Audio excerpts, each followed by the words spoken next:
Hey guys, so I wanted to film you how to how to do some leash skills for Stuart. Hopefully you've been able to work on the name game. We'll also talk about leave it in place just for core skills because that helps with his focus. Yesterday when I did our walk, it was a lot. We were super distracted, like a little ping pong ball.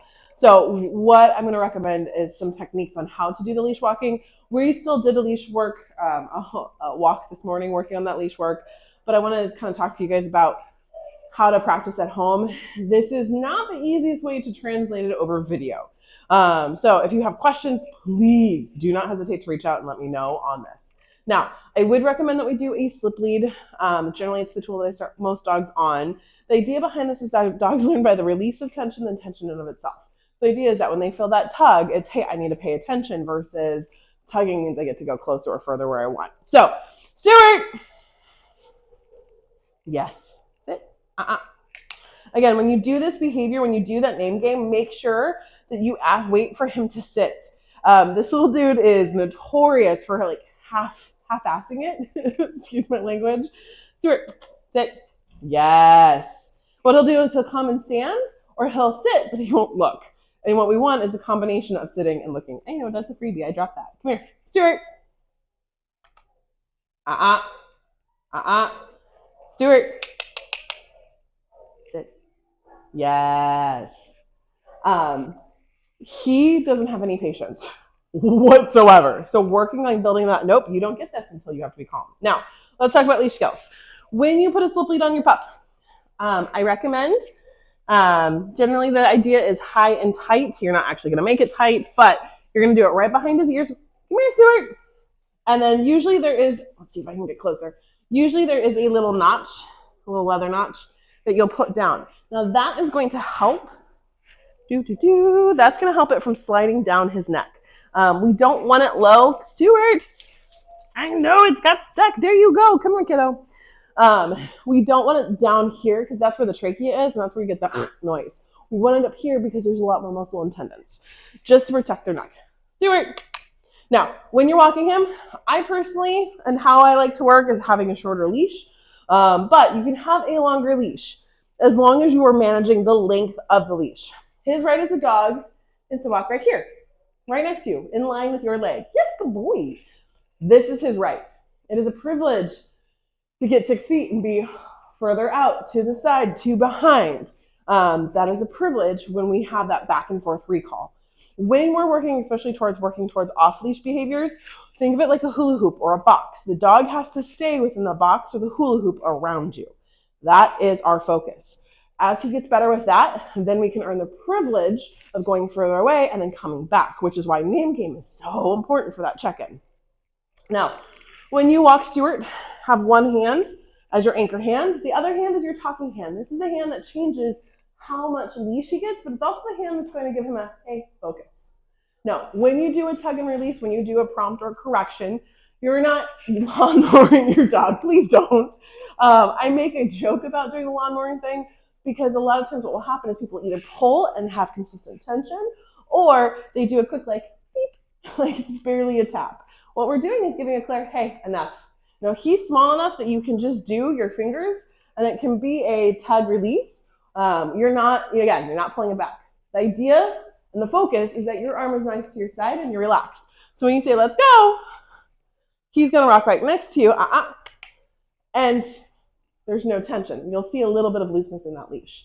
So what you're going to do, and I'm going to back up, this is a little squishy just to film this, but whatever side he's on is going to be your talking hand. The other hand's your anchor hand. It holds the excess. So I like to give the prompt of let's go, or with me, let's go. And you start walking. Now, notice how Stuart ran ahead of me. This is where you can walk backwards a couple steps. So as soon as he's with you, you can suck in. And yes, good boy. Come on. Let's go. Now, he's going to get pushy. When he really wants something, he'll try to dart in front of you. And that's why your hand is so important right here. Because when he does, you can give a little tug this way. You can give a little tug this way. But it's all about, hey, stay right here. Let's go, Stuart. Yes. So as we're walking, good boy. And if he jumps ahead, Stuart. Good. Suck in and keep walking. Yes. That's a good boy, Stuart. That's a good boy. I will also try to film us outside so you can see in a different perspective. The idea behind this is that you're walking backwards and forwards so he pays attention to you versus him paying attention to the fluff and the leaves and the pea pods that he finds outside. When we did our walk yesterday, there's a ton of tree pea pods. This kid loves them. He was like picking them up and dropping them and having a blast. And it was, nope, we got to keep going. Neutrality is what we want on our leash. So when it's time to sniff or go potty, you have to give permission of, okay, check it out. And then he can go be goofy and sniff. And then when it's done, all right, with me, he's back with you. You have to think of your walks as structured, especially for this little kid that's way too smart for his own good.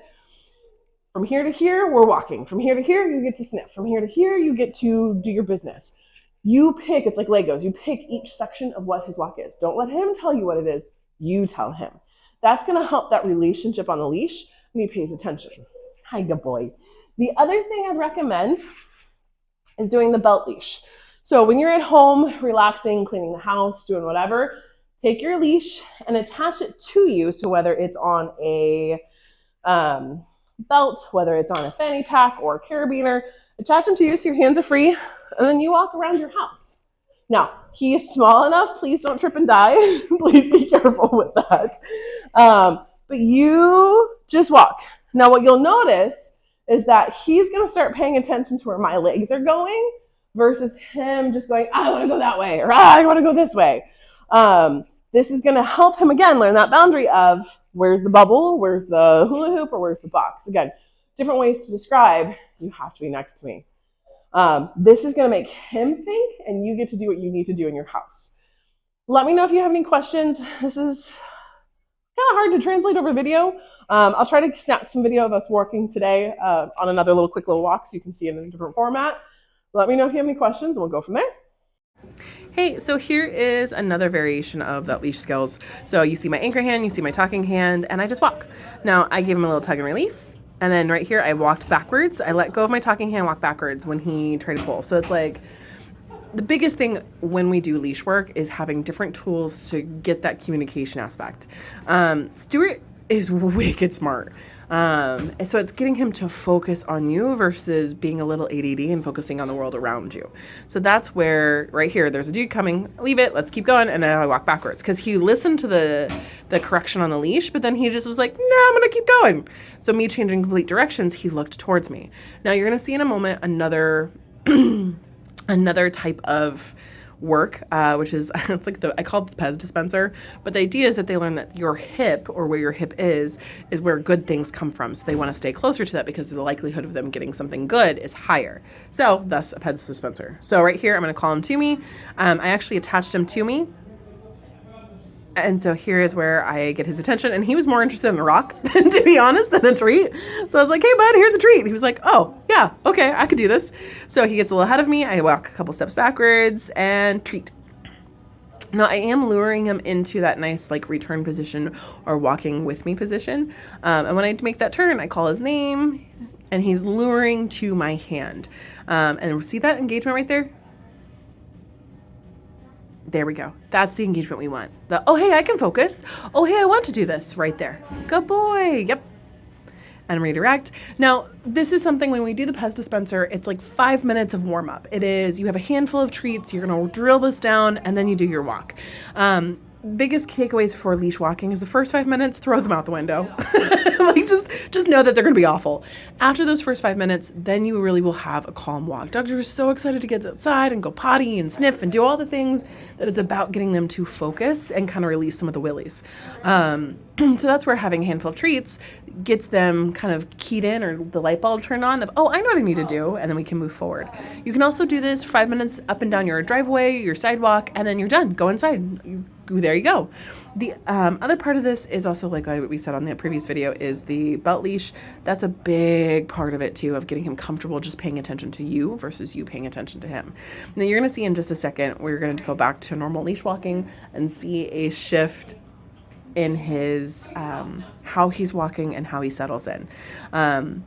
I kind of jumped straight into these without a lot of primer or prep with him. So you're getting to see him in his full bouncy Jack Russell Terrier glory.